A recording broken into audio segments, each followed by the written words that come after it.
Let's do it. What's going on, bottom line viewers?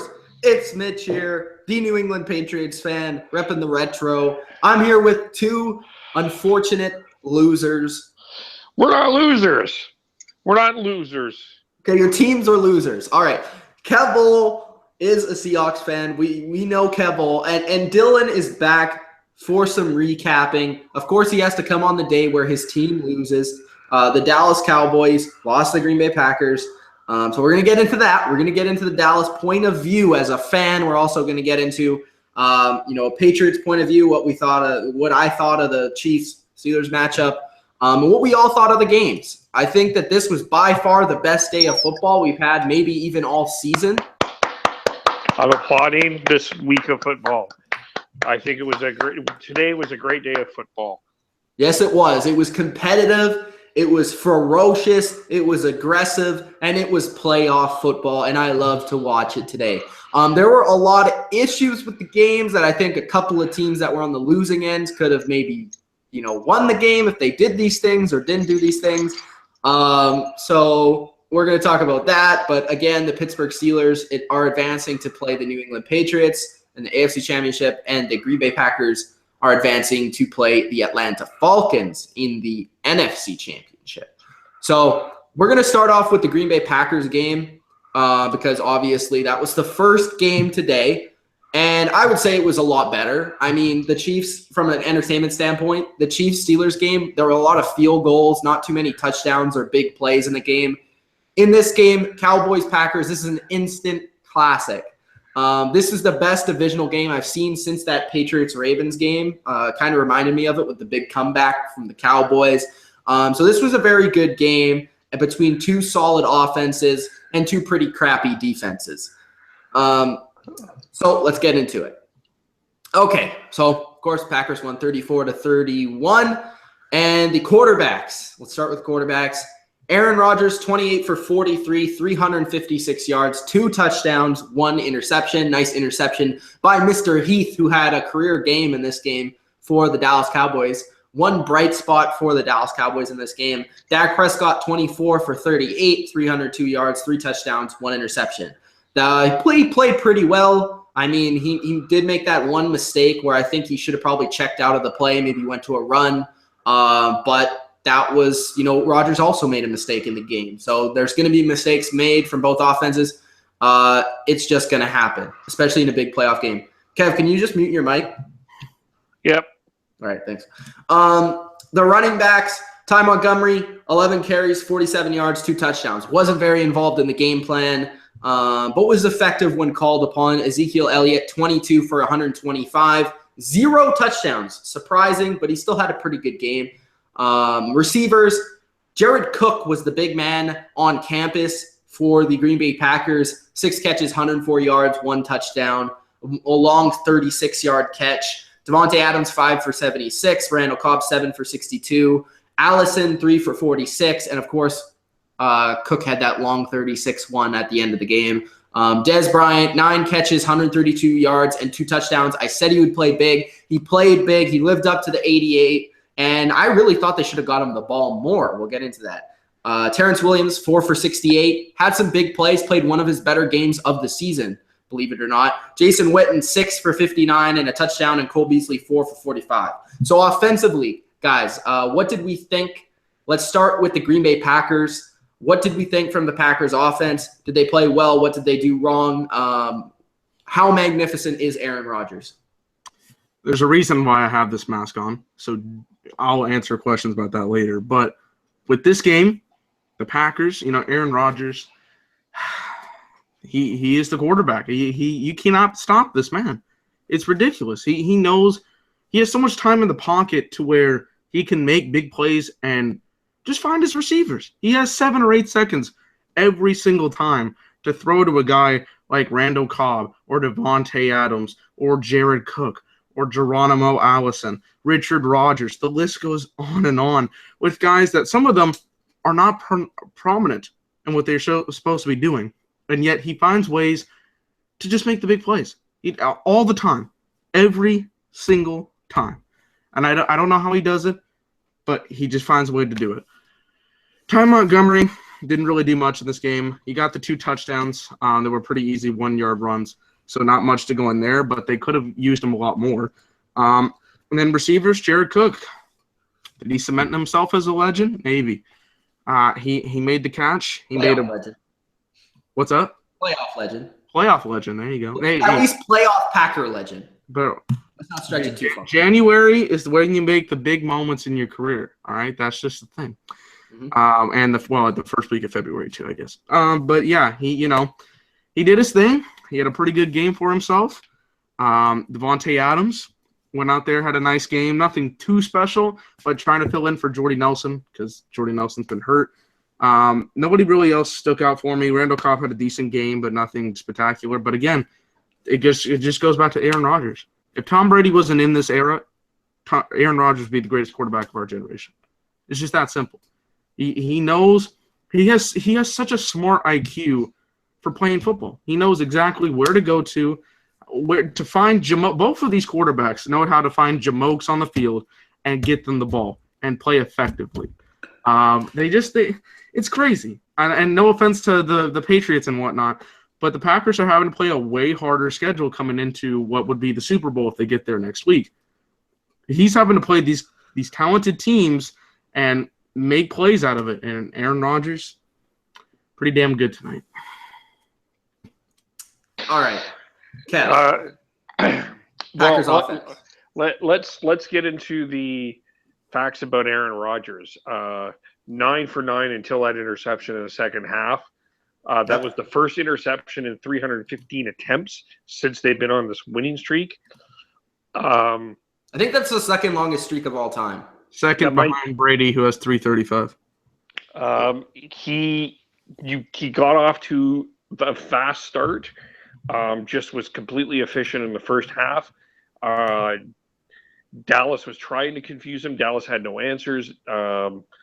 I think maybe this is one of my theories. Mike McCarthy phoned Bill Belichick and said, "Bill," all right. Bill was like, and, I want to see, can you give me an insight, a game plan? You find the weakest player and attack. And they said, weakest player is named Morris Claiborne. And they went after him in the first half.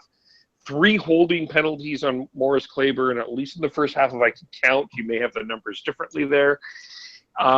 Yes, Dallas came back, but that play, the 3rd and 20, going to the left. Actually, like the play before that, where how that ball did not get out of his hand after that sack is unbelievable and in and of itself. But the fact that he threw left, which is hard for a right-handed quarterback, threw it left. Cook catches that epic catch, unbelievable. Yeah. I'm Dylan. I'm gonna say it. I'm gonna stir the pot. I think Aaron Rodgers right now is better than Tom Brady. Right now, I wouldn't argue with that. He's obviously hotter than Tom Brady right now. Interesting. Well, I said they're. God, I hate talking about this, but they're like right there, Like, I think it depends on the game. One game, one guy could play better. One game, the other guy could play better. But I will say this. Aaron Rodgers has officially entered the top 5 best quarterbacks of all time. He's right there at 5. I have Brady, Montana. Then I have Peyton and Unitas, and then would be Rodgers. I think he's right there. Who do you knock out at 6? Probably an Elway, somebody like that. You got a Favre over there in the top 5? Maybe a Favre, but I think Rodgers is better than Favre. Well, yeah. So yeah, I think he enters the top 5 for me, especially with this run he's had. In my opinion, I said it before the playoffs started, MVP. The amount of plays he makes outside the pocket, the way he carries his team, just the plays that I've never seen anyone else make. He's absolutely ridiculous. I mean, he's a great quarterback, great player. Does he rub you the wrong way sometimes with his over-the-top confidence? Maybe. But he's a great player, and you got to give it to him. As far as Aaron Rodgers and the Packers offense, they were very efficient, obviously. They only really had a couple bad plays. Later in the game, I thought they resorted too much to actually running the ball. I thought that Rodgers was under center far too much, and it allowed the Cowboys to kind of get back in the game. They started running the ball from under center and trying to throw the ball from under center while the Cowboys were sending blitzes off the edge. And it kind of allowed the Cowboys to come back in the game.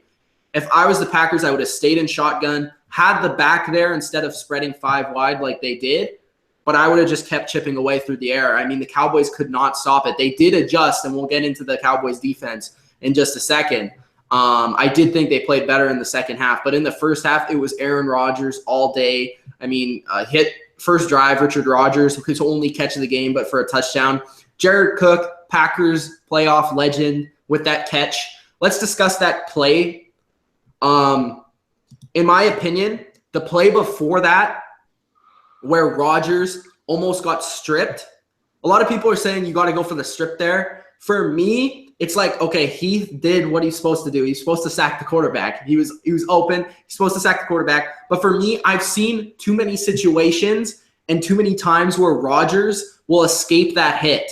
You know, if somebody goes for the strip and doesn't secure the tackle, what if Rodgers gets away from the tackle and throws a dart down the field? You never know that's going to happen. It's happened numerous times. It's happened with Eli Manning before. I mean, it's happened with numerous guys.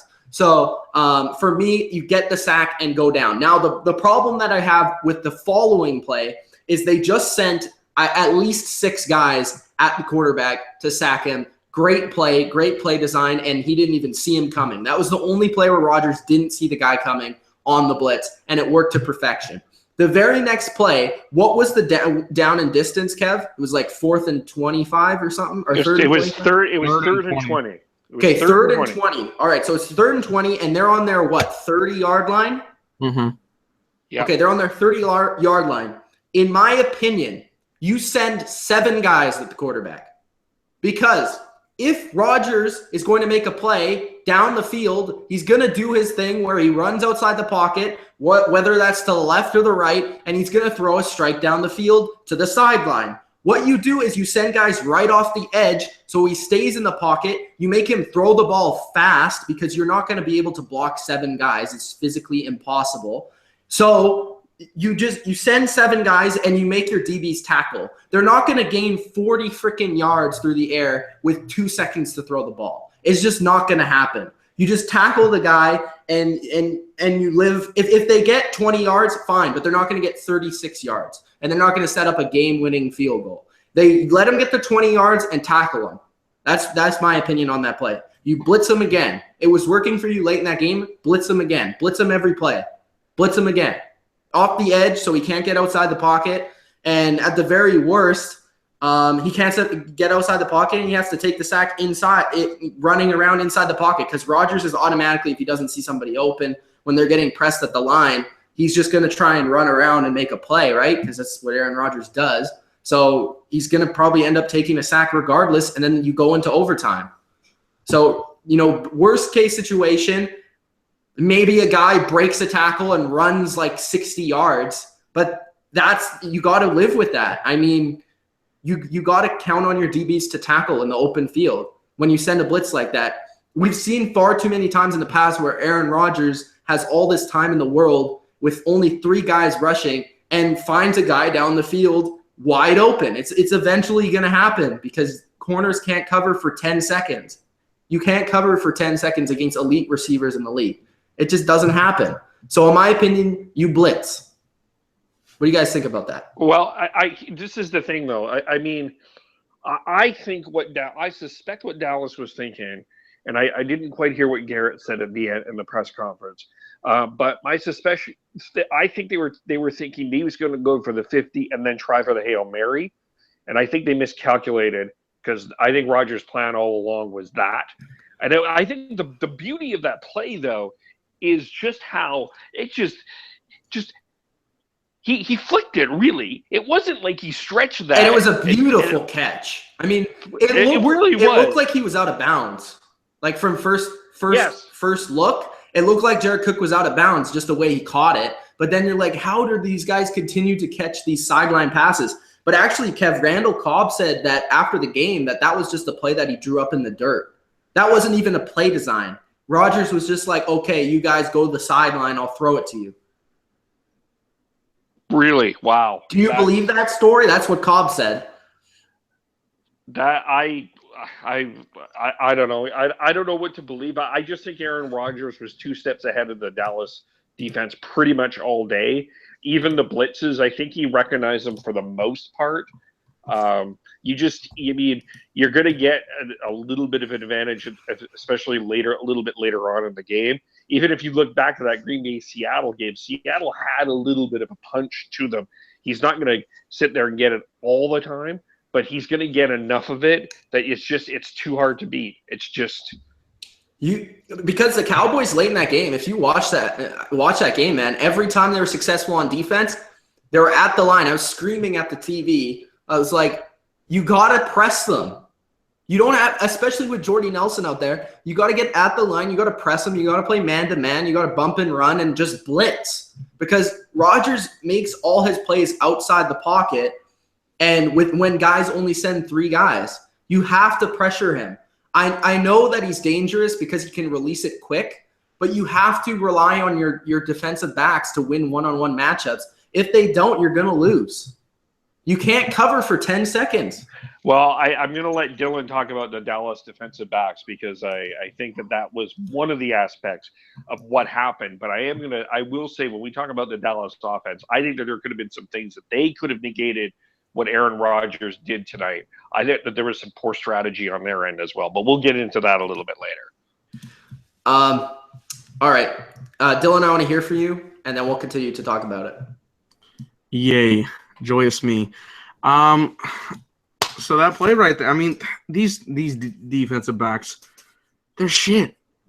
This is the one part I was like, the offense can hold themselves together in a key situation. I had really good confidence in what the offense was going to produce. Every single time the defense went out there, I was scared to death because they could not figure out a rhythm. They didn't know where Aaron Rodgers was going to throw to. Morris Claiborne played a shit game all across the way. Every single play. He hasn't played since week 7, and I don't know if it was the best strategy to put him in there at this point. I know it's a playoff game, but he hasn't played in close to 3 months. Dylan, you have to play your best players, man. I know he's hurt, and they tried early on to put him on one of the worst receivers. Like, they had him on Allison early in the game, but it just wasn't working, so they tried to switch it up. But you have to play your best players. He's still ass. I don't care if he was great before week 7. If he's going to be given a chance, he needs to go out there and step up, because going into this season, I rated him as the worst cornerback on this team, even worse than Brandon Carr. So he come in here, the first 7 weeks, he did a fantastic job. Coming in and now being out for 3 months, come on, man. He got mossed on one of these throws. It's ridiculous. Brandon Carr is the fucking trash of this league. He is absolute garbage in every single way, and I want him gone. That third down play where Aaron Rodgers has so much time, and I was yelling to myself. What are your thoughts on that? Do you think they should have blitzed? What do you think they should have done? Absolutely, in that situation? Because the whole thing coming into this game was Aaron Rodgers has 8 or 9 seconds to throw every single play. He has enough time to get – the offensive line has given him so much time to where he can go out and scramble and find a 7-yard throw down the field to Jared Cook or somebody like that. And he can go out there and make these plays. If you're rushing 7, no freaking way 5 people are going to guard 7 people. It's not going to work.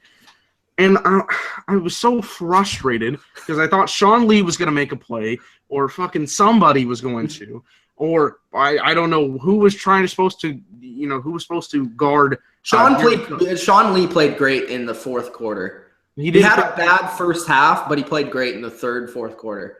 And I was like, who was supposed to guard Jared Cook? You're fucking fired. I didn't understand. It was Brighton Brown, actually. He was the one that was guarding Jared Cook. Oh, Anthony Brown was? Okay. Yeah. Jones and Brown. Say that one more time?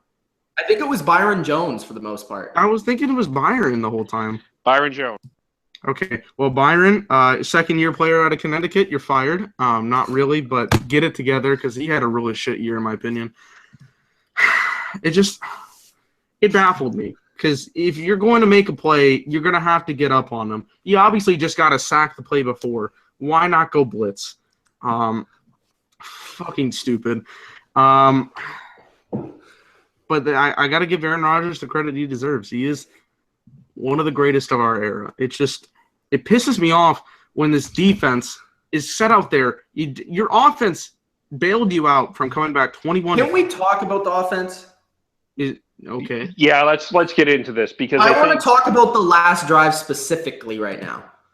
Okay, because there's a lot of errors they made in this drive, time management wise. I understand the Cowboys haven't been in many situations throughout the season where they're having to come from behind. One of them you're going to call. Okay, so there's a couple plays here. I thought it was. I was going to tweet. Was Andy Reid a guest coach? For Yeah, the it was bad. I mean, they were moving the ball down the field. That's all great and everything. If I can remember correctly, there was It's hard because it was earlier in the day and we didn't do this directly after. Okay, so they spiked the ball. I think we're going to talk about this fucking play. All right. Okay, they spiked the ball. You still, at the end of this series, you still have a timeout. And it ends up being 4th and 2, right? So why don't you use your timeout and then get an extra play? No, I don't. I disagree with this completely. I don't. First down play, they just got the first down. Time was wasted off the clock to 47 seconds, something to that degree, and they needed to draw up a play. They at least had another timeout to use. I'm disagreeing with this play. I know you love your offense, and they played a decent game, but in that situation, you have to run up to the line and just run another play. You still I don't know how much time has done that the play before. Like, you have to call something up. You have to manage that.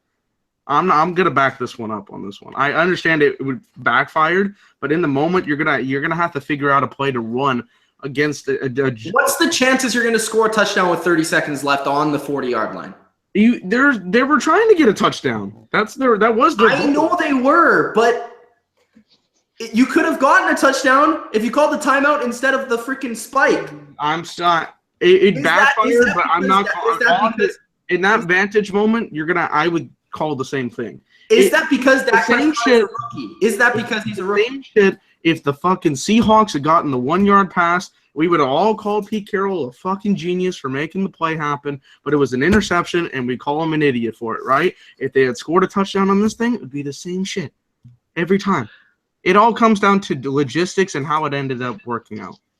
That's I'm going to actually kind of side with Mitch on this on a couple of different, because it was the theme of the game was how Dallas managed the clock.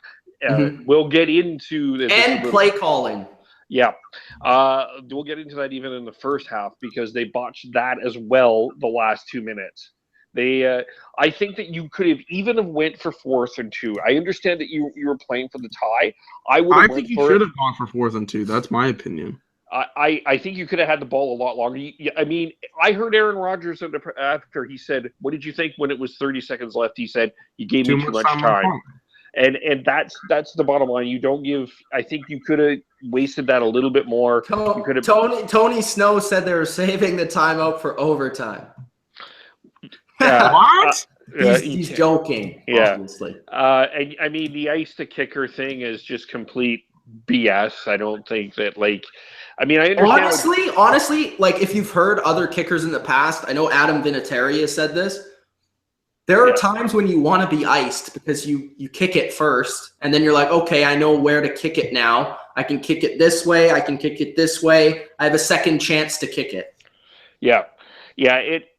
I just think overall, even when it was 21-3, and I understand that you want to get Des Bryant in the game, but that long shot, that long touchdown, I was like, you need to give your defense a rest. You needed more time of possession.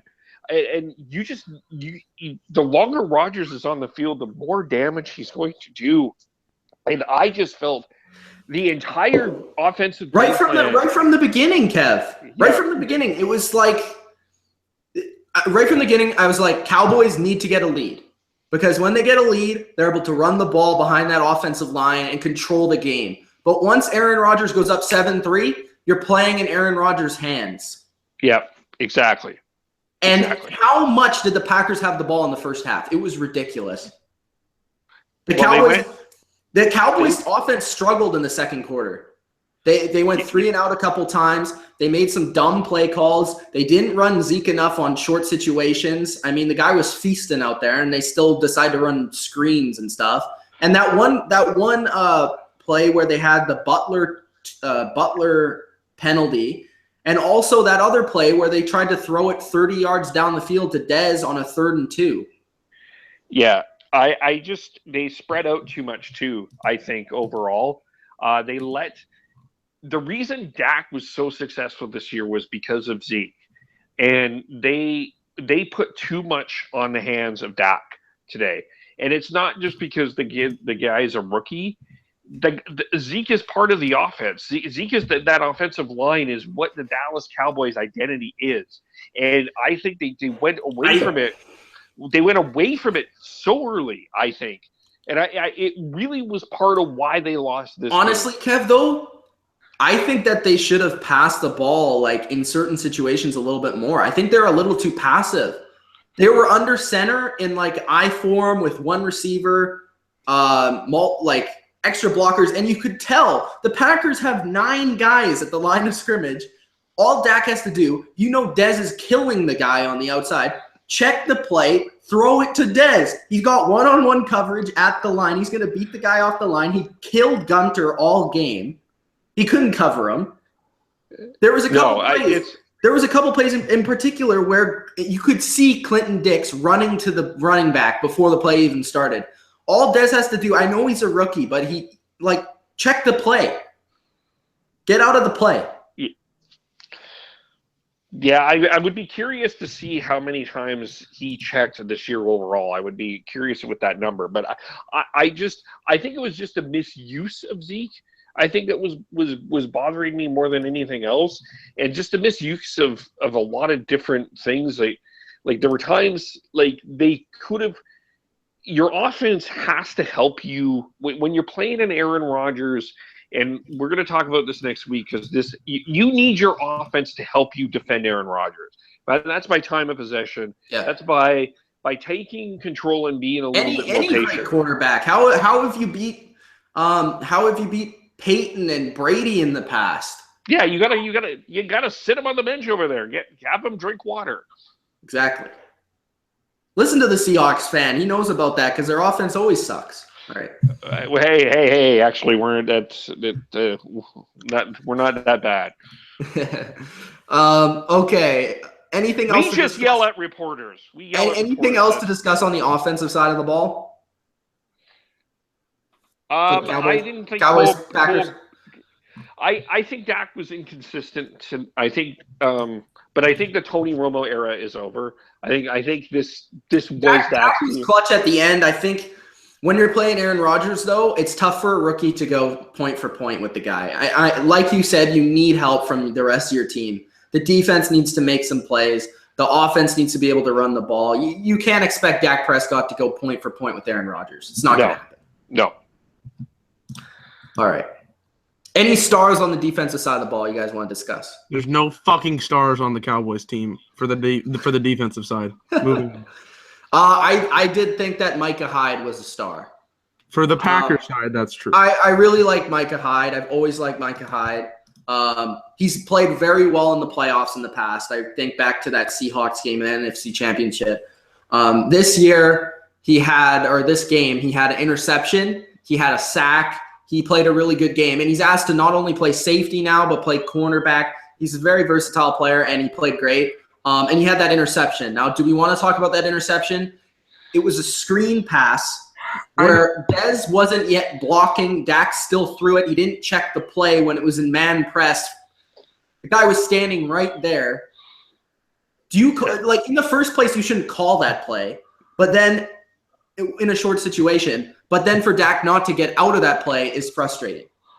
If you're going to call that play, I see the problem in what you're saying, but I don't really think it was all his fault. I think it was just a really good. No, but then also it's like, look, okay, so both the corners are standing right next to your receivers. Are you going to complete a screen pass?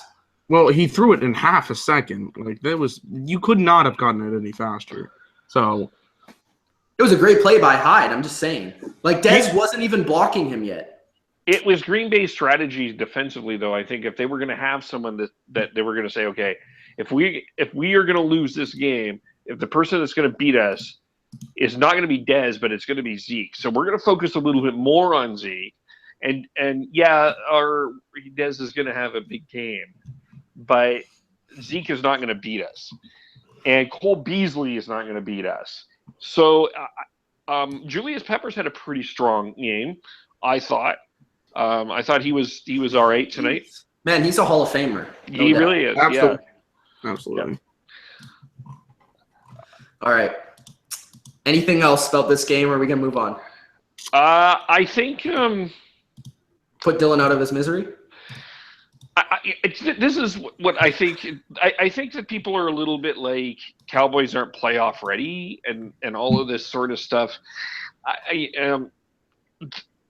I kudos to the Cowboys. I think Dak is a star. Honestly, though, look at the teams. The byes kill this year, man.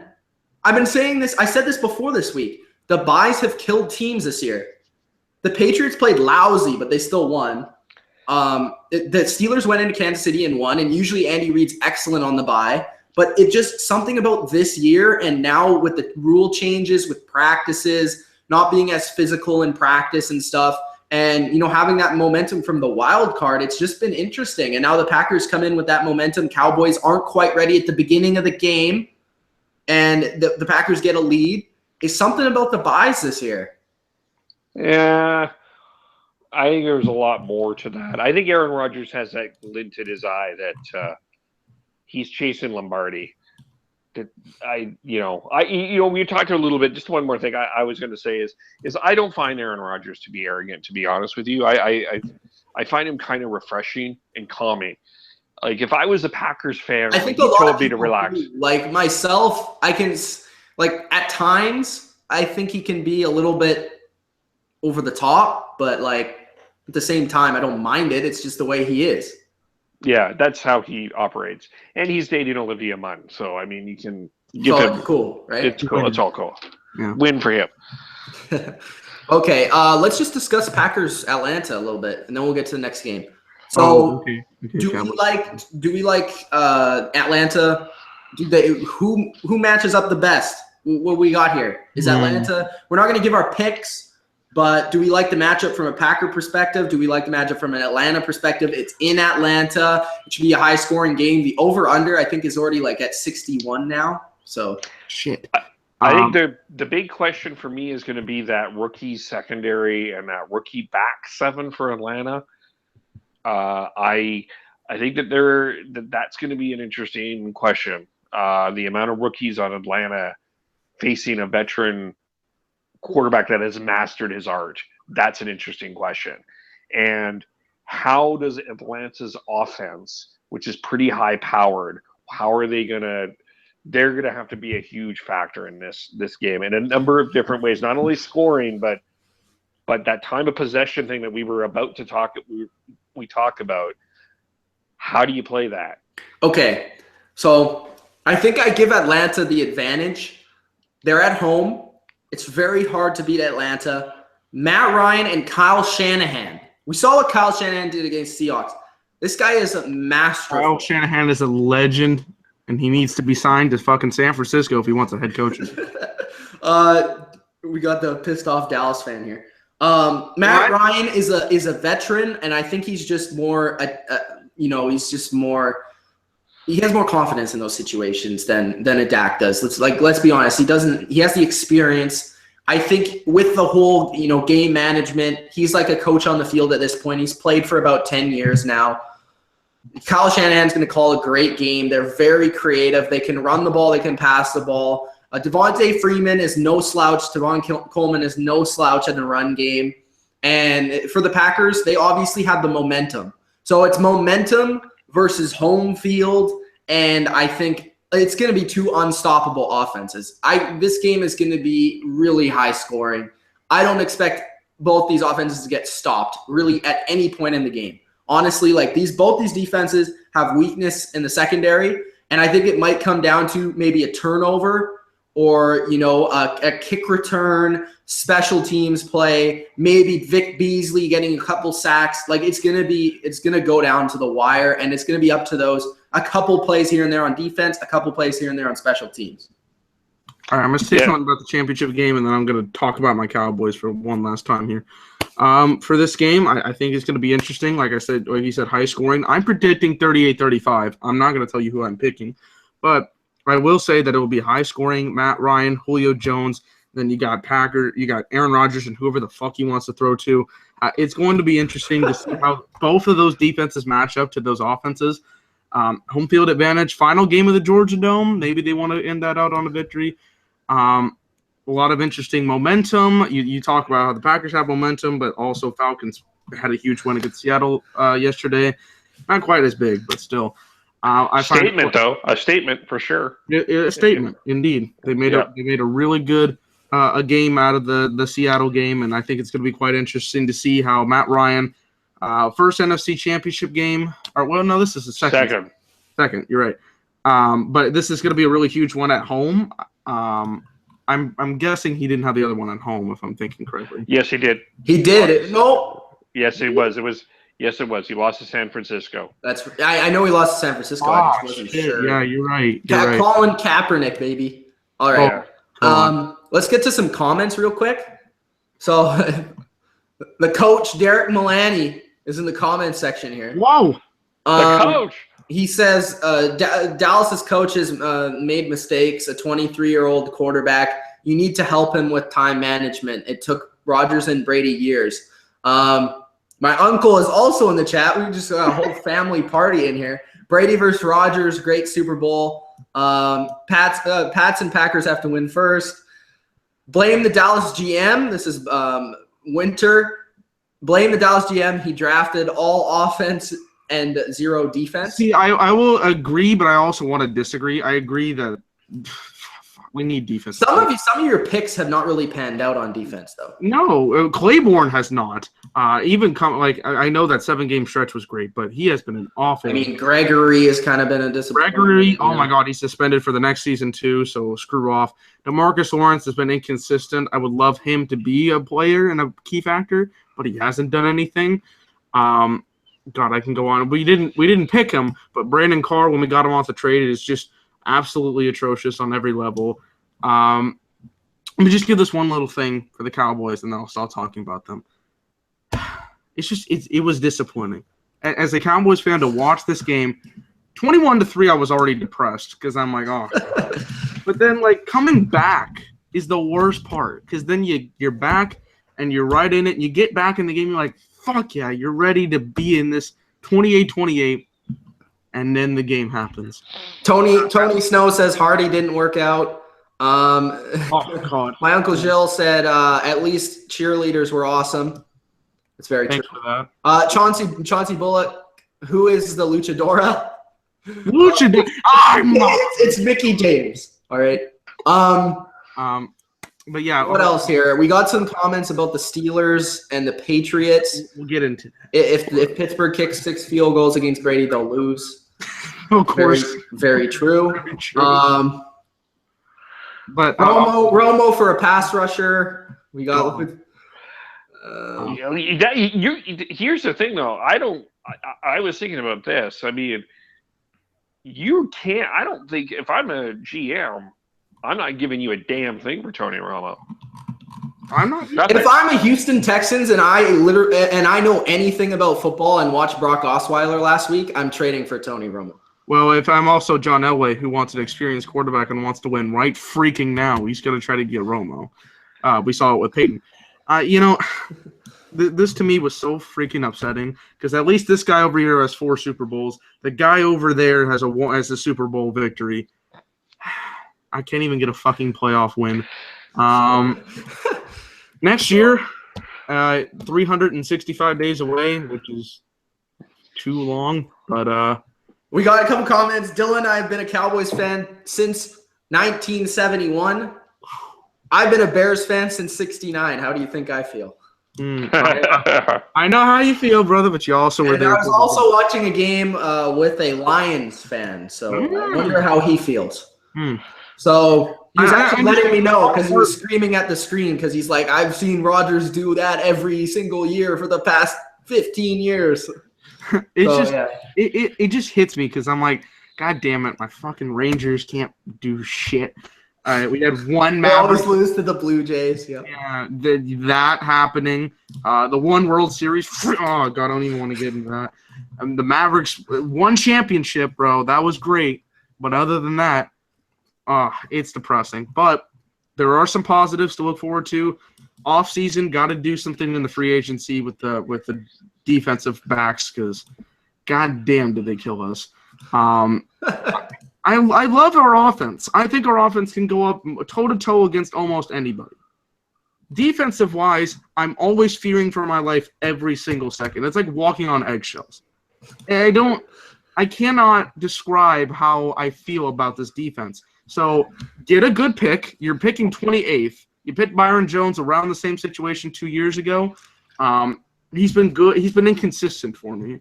So I would like you to get somebody good. If you're going to draw a goddamn cornerback, which for drafting wise has not been good for the Dallas Cowboys, please study. Please. Just study. And then going into September, Dak has gotten his first season out of the way, all that thing going on. Keep the hot, the growness of the team. Second year, hopefully we can get it done, but it's been a good season. I'm just not really over right now because it's really hard to watch that game. Tony Snow, last comment about this game, says, well, at least all the NFC East teams have the same amount of playoff wins. There you go. There you go. All right. Let's move on to the next game. All right, I'm taking Pittsburgh Steelers versus Kansas City Chiefs. I'm going to leave for a second. I'll be right back. Kev, Dylan, give your thoughts on this game. And what happened in this game? Did the Chiefs mess up? Were the Steelers just the better team? Let everybody know at home. Let everybody know. All right. Well, I think basically this game started off. I think if you're Pittsburgh, started off the way that mostly you wanted to do. You got your killer bees involved. You got Le'Veon Bell involved right away. You got Antonio Brown involved right away. You moved it down the field. You didn't score. But that's okay. You got a field goal. If you're Kansas City, you responded right. You responded right back. You got Travis Kelce involved. And so the game started for both teams pretty well. What I think Pittsburgh started to take – Le'Veon Bell took over the game, basically was unbelievable in the first half. Pittsburgh pretty much controlled the game, but Pittsburgh couldn't kill it, couldn't close it. It was they got to the 30-yard line and passed at least 6 times in this game. They didn't score one single touchdown, but this one to me, Kansas City was a completely undisciplined team from the get-go. Travis Kelce had a horrible penalty in the third quarter. Couldn't get the running game going, Kansas City. Couldn't get the running game going. Really won that really terrible pass. I don't know what Alex Smith was looking at. Terrible throw. And then I think what happened in the second half for Kansas City is once they used a lot more of their motion and moved people around, Pittsburgh got confused, and they were able to move the ball. Yes? I got to stop you there. The problem with the Chiefs is they're all smoke and mirrors. But they're smoke and mirrors. Weakness. I said it when it was going into the. It's a reverse. It's a double reverse. It's a tight end screen pass. That's what worked for them. It did work for them, but I mean, you at some point. Some teams are going to figure out the problem. At some point, you just have to have your ballers be ballers. And their ballers weren't ballers. Although there's a lot of drop. The last time catching Kelce over there on E-Network. Catching Kelce over there on E-Network is still worrying about all the ladies that he's trying to pick from. E-Network. I will say the last time these teams played, both Tyreek Hill and Travis Kelce were non-factors as well. So I don't know if that goes down to the Steelers defense, but I think they were able to confuse. The Chiefs shot themselves in the foot with penalties and drop passes And horrible clock management. Yes, I think what Classic Andy Reid. I thought Andy Reid had a nice travel day. He flew to Dallas. Bro, he got was over all there, over did the some place. clock management. And Donovan McNabb wasn't even puking in the huddle. He Yeah, still was calling timeouts for no reason. Legendary.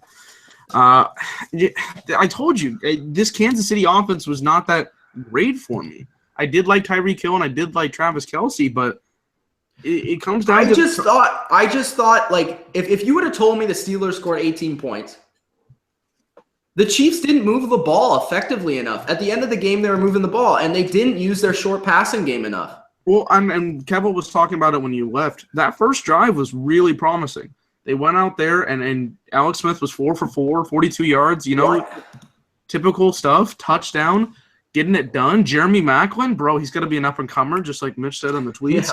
Yeah. We have this Jeremy Maclin guy. He used to be an all-pro. Why don't we throw him the ball? Oh, no, we're the Kansas City Chiefs. We can't throw the ball past 2 yards to our fullback. Well, and I don't know. It was Collinsworth or Michaels. I don't know which one said it, but they're like, Maclin is supposed to be this third guy that's supposed to be really effective because he was hurt for the last, weeks 10 through 13, and they were putting him more in the offense here in the last couple of weeks, so he's going to make some big plays. But the thing with Tyreek Hill, man, is he's a playmaker, but he's not like a great receiver. He's not going to run every route like Antonio Brown and catch 10 passes a game. He's a couple plays a game where he gets a long play. Maybe he'll get a long play down the field through a pass.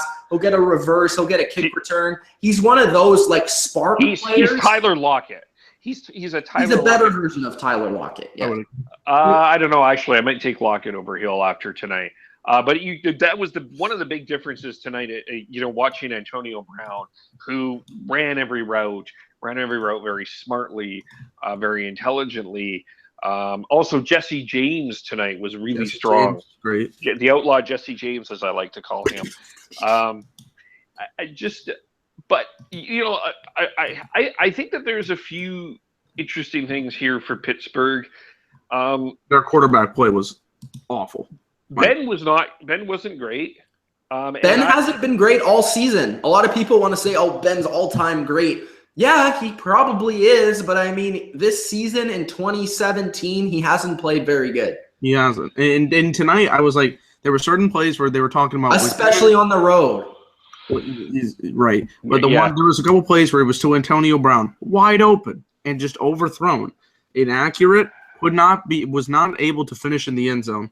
It kind of baffled me. I was like, this team is going to beat the Chiefs, yet they haven't scored a touchdown, and their quarterback play has been shit. I'm shocked. I also thought Mitch maybe can comment on this because you're technically smarter than me in some of these things, but thanks. The way that the Chiefs rushed at Ben tonight. Yeah. There was a couple of times, I swear to God, Justin Houston ran right past him. Like, just right past him. Early in the game, it felt like the Chiefs were, like, almost containing him. Yeah. And I'm like, why? But again, this goes back to what I was saying in the preview, which worried me after I picked the Chiefs. I was like, oh, I forgot. They're 26th in sacks this year. I'm like, that's not going to get it done against the Steelers. They have a good offensive line. I thought that Bell would have a great game. He did. He got 30 carries, 170 yards. Also a comment here real quick. What we got? The Steelers going nowhere, right, Dylan? They are. They're going to run straight into Foxborough and get decimated.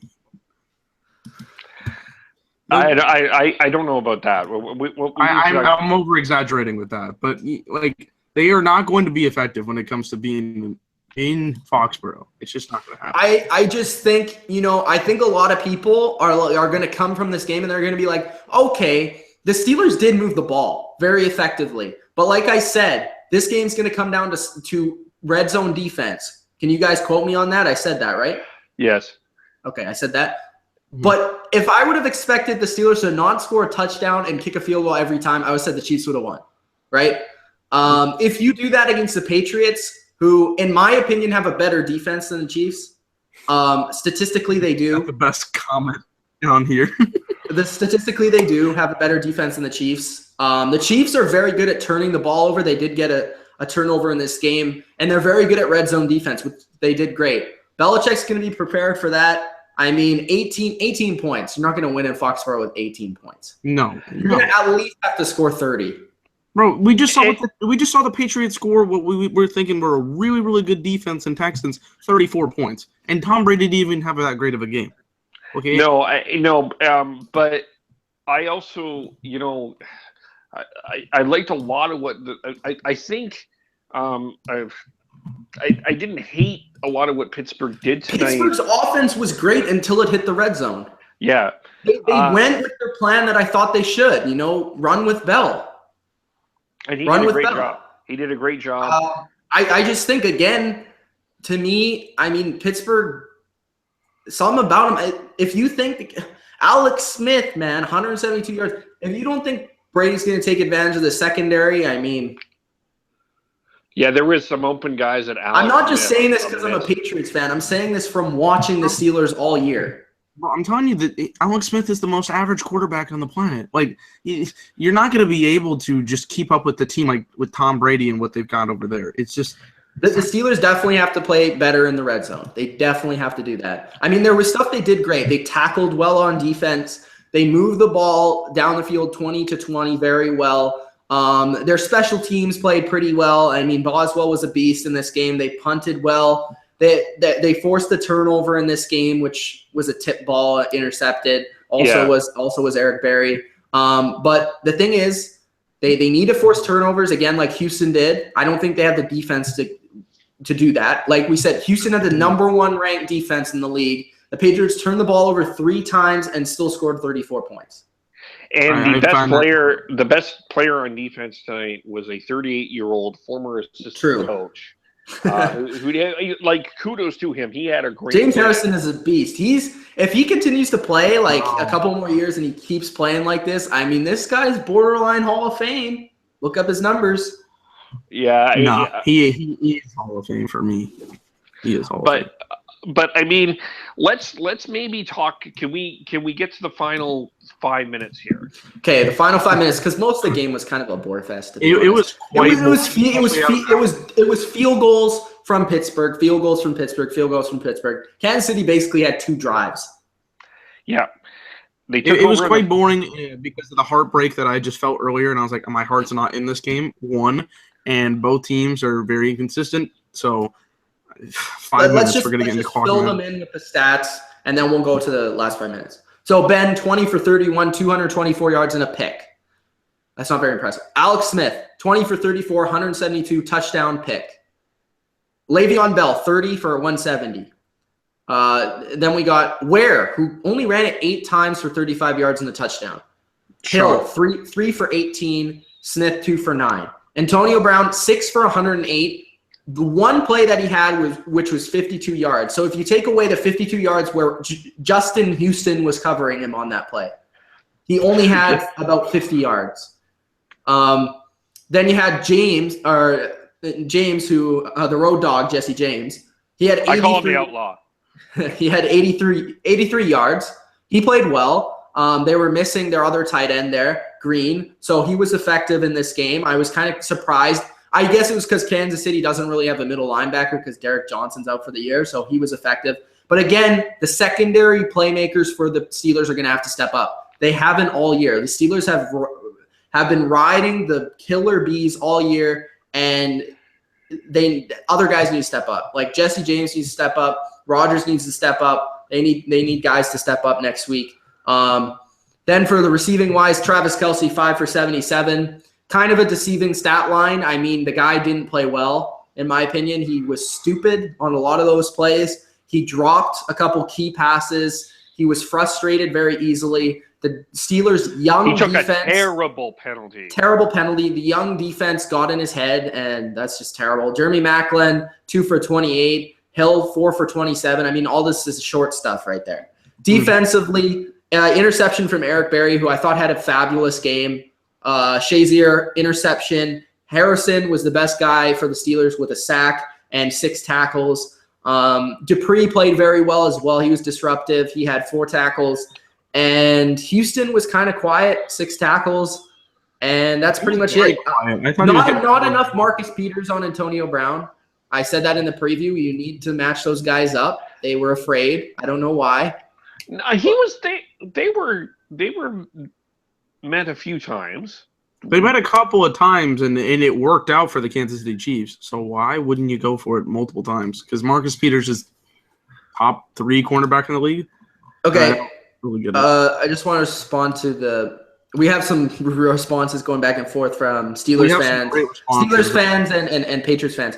Steelers can beat the Pats. This is bias in my opinion. I'm not trying to be biased. I know I'm a Patriots fan, but it's hard to say when the Steelers score 18 points that they're going to win against the Patriots. I mean, you got to give me some reasons why they can walk in there and win. You got to give me some reasons. To me, I saw a lot of inconsistency. You got to get it done, and I thought there were some good pieces of it, but you're going to have to play against this Patriots team that has been on fire. And I know they played really hard against Houston, or they didn't play as great, but you're coming from Houston to Pittsburgh, and I think you can. First of all, you can run on Pittsburgh, and secondly, Tom Brady's going to find his receivers. He's got a lot of targets to where if they're going to cover on one certain person and focus on and focus on, I don't know, let's say Chris Hogan or somebody, you're going to have another person ready for you like Julian Edelman. That's just my opinion. And here's the thing with Belichick, and this is me speaking as a non-Steeler Patriots fan, so I would view myself as objective. Belichick has always been the guy. They take away the strength, right?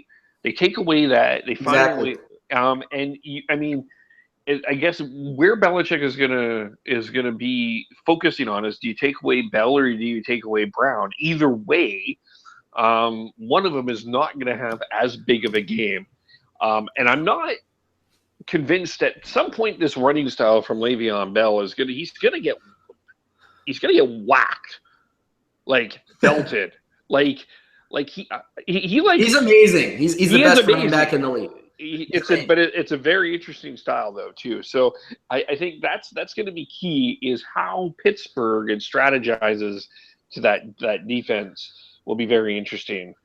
Like I said, like Kev just said, I said earlier, Steelers need other guys to step up if they're going to win. If you look at the games the Patriots have lost in the past, it's been the third, fourth, fifth option on offense that's beat them, not the first or second. If they want to win, they need Eli Rodgers to step up. That's my guy right there. I'm not saying like that's the one I'm wanting, but I'm thinking that's the guy that Big Ben coming into the season was like, I have a lot of confidence in this guy to be the next Heinz Ward. If you're going to have somebody in this big pressure situation that's not Antonio Brown, you need to put in not a killer B, but somebody that's I would say was a pretty talented receiver if you use him correctly. And also, like, I think that one of the things, if you look back at how Seattle played New England, I know you're going to go to that, but no, just Seattle was physical.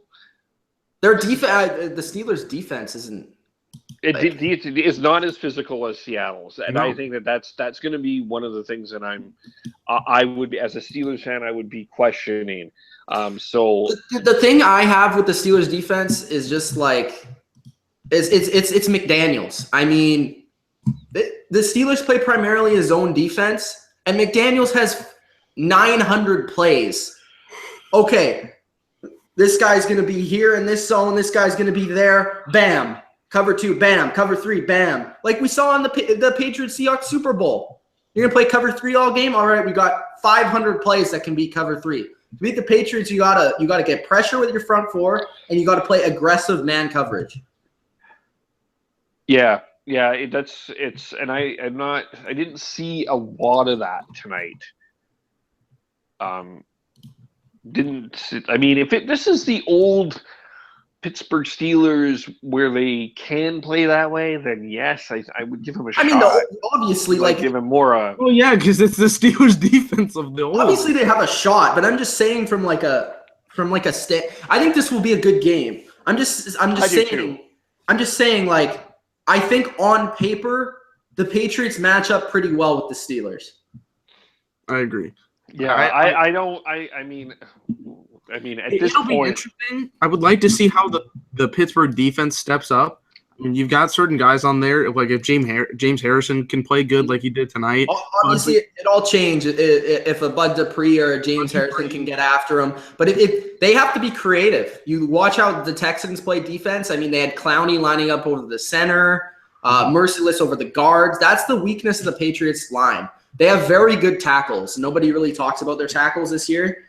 Solder and Cannon have been great this year. Their interior is very young and not very good at pass blocking. So if you can kind of get some matchups in there, the Patriots will obviously be more prepared for that. Now, I don't think that the Steelers have a Clowney or a Merciless on their defense. I mean, Dupree was great tonight. Harrison has been good. But it's going to be It's going to be a very interesting game.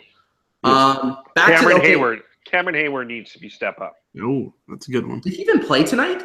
Yes, he did. Yeah, he did. Really? Yep. All right. Basic Pats fan right here. I'm reading some of these comments. It says you're a basic Pats fan for that. I'm not offended. Look at Mitch getting heat. It's all good, man. I'm a Patriots fan. I get heat every day. Right. I asked the Cowboys fans in here. Yeah. The two most hated teams. We're gonna get heat. We Three gotta watch out for Malcolm Butler. Thank you guys for giving respect to my boy Malcolm Butler. Malcolm Butler, the man's underrated. Harrison needs to up his HGH input. I saw that. Dupree, it's really Dupree. James Harrison's gonna have to play great. Tuitt will kill, and Hargrave. Cam is injured. I don't know how long Hayward will be out. I don't know if Green will be back. I'm expecting Malcolm Mitchell to be back for the Patriots. We'll see. Let me give a shout out to Coach. You know, he's saying the issue for the Pats is on the defense, and I don't know. I don't know. I guess it's kind of a question mark because they haven't played great quarterbacks. That's fine and all, but it's going to be interesting. I think they're playing with a lot of confidence, and for the Patriots defense, it's not like you have to be the 85 Bears. You just got to make timely plays, like Kev said last night, and you got to force a couple turnovers. And if you do that, you're going to win.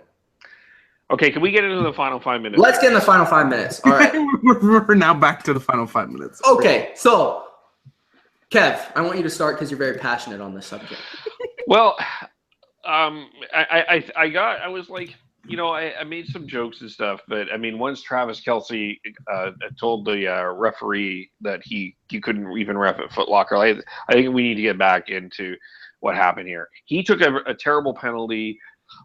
He shoved what was his name? He shoved Mitchell, I think. Completely stupid penalty. But I mean, let's go back to you get the touchdown, so you're at 18-16 with it. At that point, there's little bit over 2, under 3 left. You get a penalty, which is controversial for some people. I think it's a penalty. In my opinion, that was the right call. I would go for 1 there and have tried to maybe you did end up pinning him, which was smart, but I would have went for 1, not 2. What were your... Oh, what, at the end of the game? Yeah. Are you talking about the holding call and all that? Yeah. No, they should have went for 2, 100%. You had to go for a 2. You had to go for 2 because they wasted all their timeouts. They still had 1 left. Yeah, but then they would have lost. That's more than Andy Reid usually has. So I mean, they would have lost regardless. That's true. First of all, at the end of the game, if the exact same things played out, would they have won or lost if they went for 1? They would have lost. Absolutely. Yeah, probably. But my thing here is that, first of all, people are talking about the holding call. It's absolutely 100% the right call. That was the right call. And it was the right call. The helmet, the hit was the right call too. Yes. Chris Conley. I saw it that first time and I was like, I don't know what they're really calling it on because I thought maybe it was on like I don't know what it exactly was, but it was helmet to helmet, so defenseless receiver and that kind of thing. But the holding call was absolutely correct. Screwed them over in the process. And then when you go up there, they were able to finish it off. And it comes down to time management. Andy Reid being the head coach with said time management, which is not a good combination. But they had 2. Sorry. There was 2:32. They had one timeout, Kev. And they used it there. They had one timeout when they're on defense. They had the one timeout, and they used it right after Brown. I think it was right after Brown got the first down to end it. Yes, you have to use it on the side of the 2-minute or the other side, regardless. Mm-hmm. Well, it's still the same time. Yeah, I don't know. I just think he messed that whole thing up. He did. He's a terrible player. That's half the games he's lost in the playoffs because he can't manage the clock. It's terrible. It was bad. It was a really bad decision. I mean, he called some very nice plays near the goal line to get them in. And once you knew it was how many yards away? Like 15 yards away for the 2-point? No, it was 12 yards when he got to it. Okay, 12 yards. You knew the Chiefs weren't going to make it because they can't make that long of plays. No, honestly, it's above their average. So they're great at 3-yard, 4-yard plays. Yes. Once you back them up. That's why it was perfect when they had it at the 2, and then they got it in. Masterful play call right there. And Fisher, don't know what he was doing, man. He got burnt off the line and had to hold him, and it was definitely a hold. But as a Chiefs fan, that would suck to lose like that. Absolutely suck. I mean, I guess if you went for one and tried the onside kick.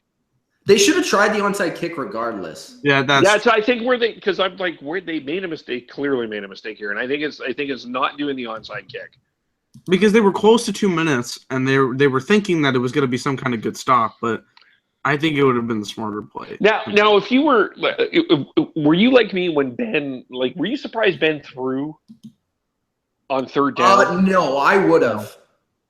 I would have done the same. I was surprised because Le'Veon Bell wasn't getting involved in it. I was surprised because it's Le'Veon Bell, but regardless, you have that many guys at the line of scrimmage. They're expecting a run. You have Antonio Brown. I mean, and it was a great defense too. Houston was right there in the zone. He dropped in the zone. Brown still beat him. And it was great because Brown just went in and made a really nice cut to get the ball out. And I know he got out of bounds, which was what was again though the Chiefs' pressure didn't get there. No, they weren't able to make the play, and that really sucks for the Chiefs. Do you guys think that it was a dirty hit from Davis? It wasn't a dirty hit. It wasn't a dirty hit, but it's a clearly penalty. Tackle him in a position to where he would land on the ground. It just happened to be. I agree with that. It wasn't a dirty hit. It just happened because you're trying to tackle him. Like you would have had to spear him perfectly. You know? Yeah. You're gonna have to angle your head at a lower angle to where you're going to hurt yourself in the process. So it's not a dirty hit per se, but the refs are gonna call it 100% of the time if you hit helmet time. Well, not yeah, and I think especially the way Conley landed, you're gonna call it. So. Yeah. But again, the Chiefs shot themselves in the foot because they would have been on the 1 yard line, but they started pushing and shoving and thinking that this is a hockey brawl, and they were back at the 10.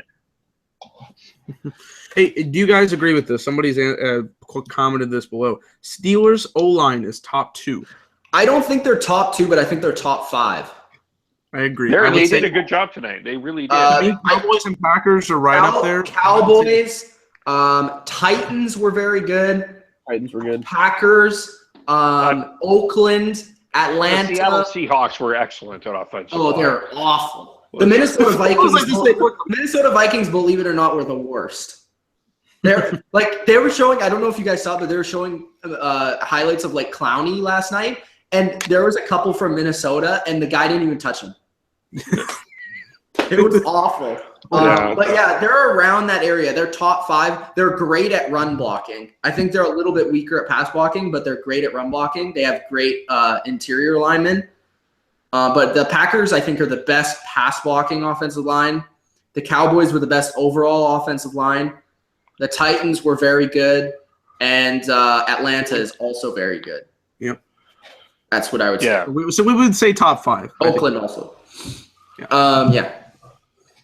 Any other questions here we got? Oh, yeah, Titans. Gave up 17 sacks. If Reed needs to hire a timeout coach. That's absolutely true. The man has no time management. I don't understand what his whole philosophy is, but maybe get another clock. We just got a comment saying, what's our prediction? I'm guessing for the Patriots and Steelers. We won't give those out. I'm not giving anything away. Yeah, we'll give it out. You guys definitely check our predictions videos out. We have a preview every week. I also do separate previews for every game. So like keys to the game sort of thing. So check those out. We'll give our predictions then. We also need time to think about it. Yeah, because I mean, you get emotional, and you're like, you see Pittsburgh being weak here and strong here, and you're like, oh yeah, this is easy for the Pats. I mean, it's not really.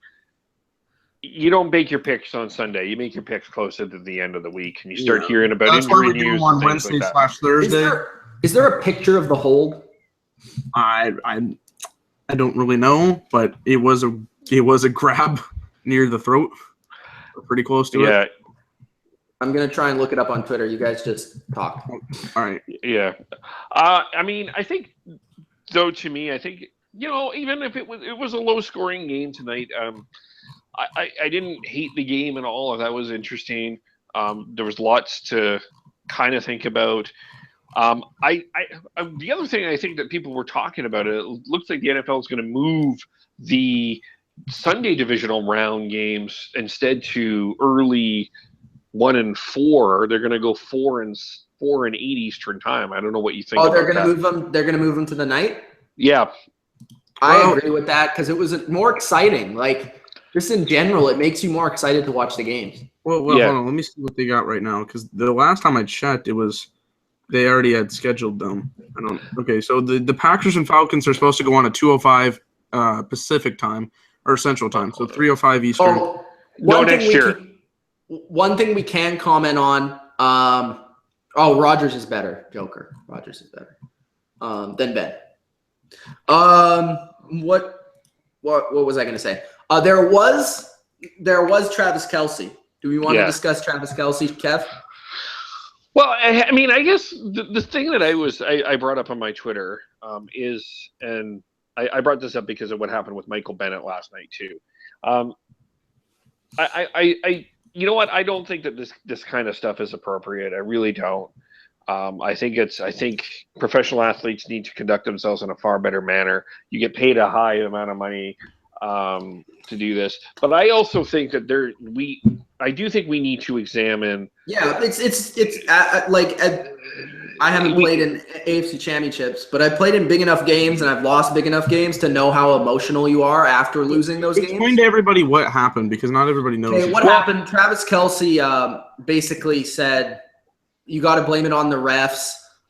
They couldn't even ref at Foot Locker or something like that. Yeah, he said the referee couldn't officiate at Foot Locker. Michael Bennett last night told the reporter that you've never played in this game. You have done nothing.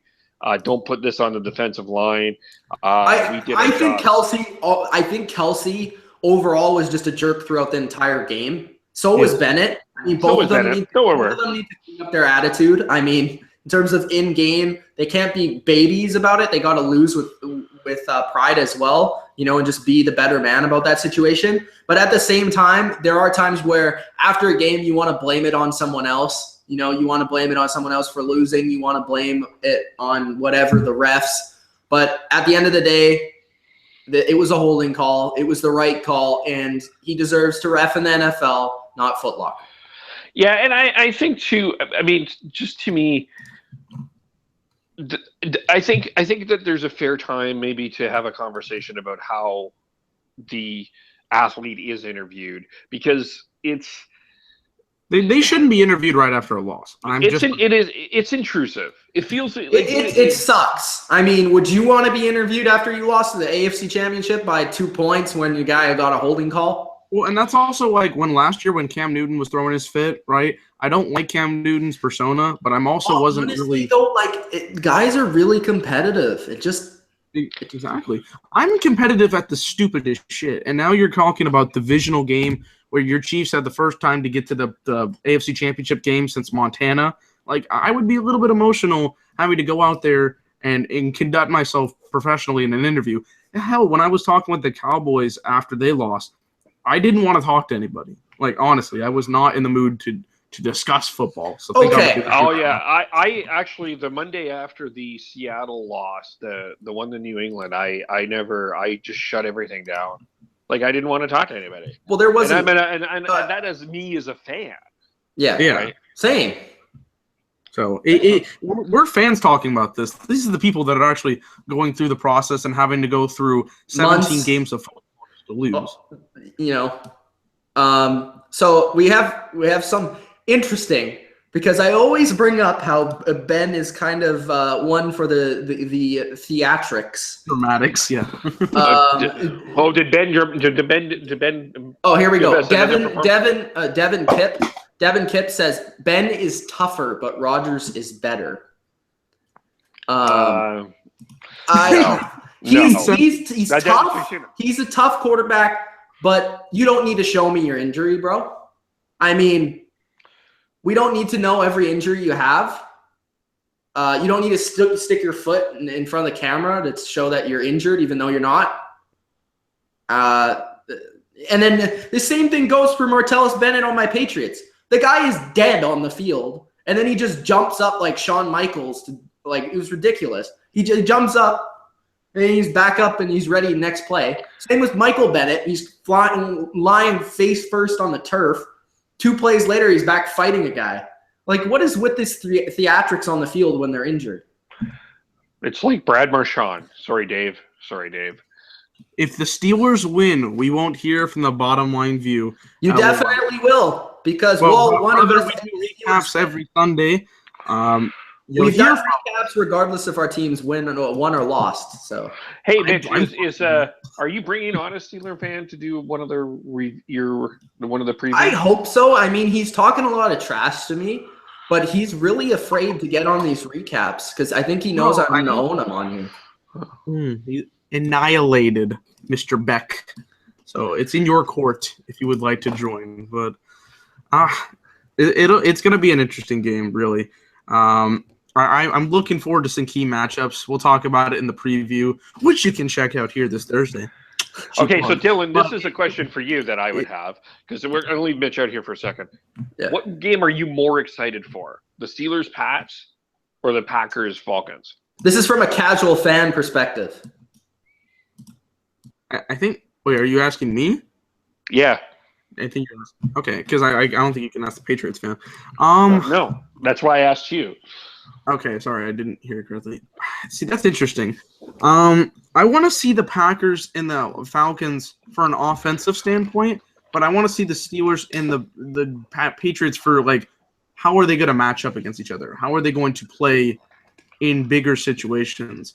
So I'm more questionable about the Packers-Falcons, so I'm going to go with that game because I don't know what to expect in that one, and I feel like there's going to be it's really difficult to see who I want to pick. But I think both games will be a lot of fun. So I think we're in for good football next Sunday, both sides. I will be over whatever I have in myself today to watch both games, and I think both of them will be. Well, at least one of them will be a classic. I'm hoping the other one will be too. I think we will probably get 2 classics. I think for me, because I didn't expect Seattle to get past Atlanta, I'm like, I'm looking forward to good football. Yeah. But another AFC Championship for the Patriots. Yay! Hey. And do you know what? This is crazy. I want to bring this stat up. All right, it's not about the Patriots. Well, it kind of is. All right. There has only been 2 quarterbacks since 2001 not named Manning, Brady, or Roethlisberger to make it to the Super Bowl. No, 1. 2. No, only 2. Rich Gannon and Joe Flacco. If we're gonna count 2001, yes, but I think it goes. Let me try and do this in my head. Just go 2002 then. Okay, because it goes Brady, Gannon, Brady, Ben, Manning, Brady. Ben, Manning, who it's 2010. Ben. Then 2011, Brady. 2012, Manning? No, Flacco. Would you like to start, 2013. I'm getting all of them right, bro. 2013, Manning. 2014, Brady. 2015, Manning. That's crazy. Yeah. One other thing I want to bring up here just before we probably close down here in a few seconds, I guess. But you were talking about Brady and the Manning and the Roethlisberger run. This is the Green Bay Packers' third NFC Championship in 5 or 6 years, I believe. Whose? Let me think back. No, they've only been to the NFC Championship twice. This is their third time with Rodgers. Within the last 6 years. This is their fourth. This has to be their fourth. NFC Championship game. Third. It's their third in 6 years. This is one. Well, wait. Say that again. Okay. The one they went to the Super Bowl. 10. Then the one that they went to the Seahawks, and now this year, 3 times. Yeah. They've won 2 Super Bowls. They've won one Super Bowl. They've won one Super Bowl in the Rodgers area. I'm thinking Ben Roethlisberger, but it really was only 3. I thought it would be 4 by this point. I know. I would have expected a lot more. I don't know. They've been to the playoffs every year, but they've been out. They've been one and done a lot. Yeah, I mean, it's not Patriots excellence, but it's a good run. Like people that are not. Well, I would expect that. I would expect that from Aaron. Well, it's like 3 of the 4 teams that are in the NFC and AFC Championship games. Like the Packers have always been pretty good, and then kind of maybe fall out at times. You've got the Steelers, who are always contesting most of the time, and then I don't even need to explain the Patriots. So the Joker says this is for the Pats fan. How do you feel about Brady voting for Trump? I'm Canadian, so I have no comment on politics. This is a sports channel, by the way. I'm not commenting on politics. Staying out of it. Kevin, don't say a word or you're fired. I'm not saying anything. All right. I'm literally the only person that gets so. Okay, we also have some comments. How are the Cowboys out so quick? I don't know if Dylan wants to say anything, but you can just scroll back. All I'm gonna say is the defense. I'm not Blake. I'm not disrespecting the Steelers, man. I'm trying to be in the middle. I guess we all kind of are in his perspective, but we're trying to. I'm not a fan of either. I respect both teams, so I'm very neutral. But like, I just think if anything, don't like my team to lose. If anything, no, I don't know. Like. To me, like, it's 2 neutral teams. Like, I don't want either team I'm not saying I don't want either team, but, like, I have no bias towards either team. I just feel like the Patriots match up better against the Steelers. Do the Steelers have a chance? Absolutely. Every team that gets into a championship game that's not Brock Osweiler has a chance to win football. So, I think they have a chance, but I'm just going to go – I have a feeling. I will bring up that the Patriots-Steelers have played 2 AFC championships before. The Patriots won both. What else? Anything else to discuss, guys?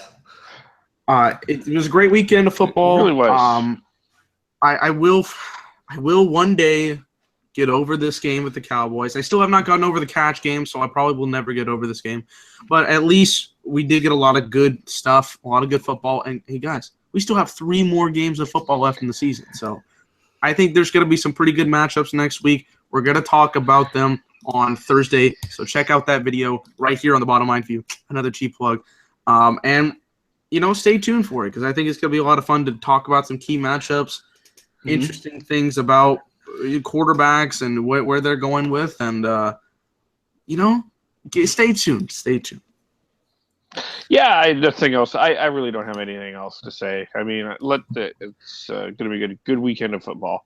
Yeah, it was a great weekend of football. Best one so far this year. I'm looking forward to a great championship weekend. I mean, as a Patriots fan, obviously, hopefully we win, but I'm expecting 2 great games and 2 classics. So good luck to your guys' teams. Thanks for sticking around and watching this video. Thanks to the live commenters. We obviously appreciate it. You guys want to check out our channel if you're new here, definitely do. We have tons of football content, whether that's top 10s, previews, recaps, stuff like that. Definitely a very NFL-oriented channel. And we try to create, new and creative content all the time. So thanks, guys, for watching. It's Mitch at the Bottom Line View with Dylan and Kev. Have fun next weekend. We'll see you next weekend. We'll see you throughout the week. Thanks, guys, again for watching. We had a lot of viewers during this live process. Thanks, guys. And peace. Peace.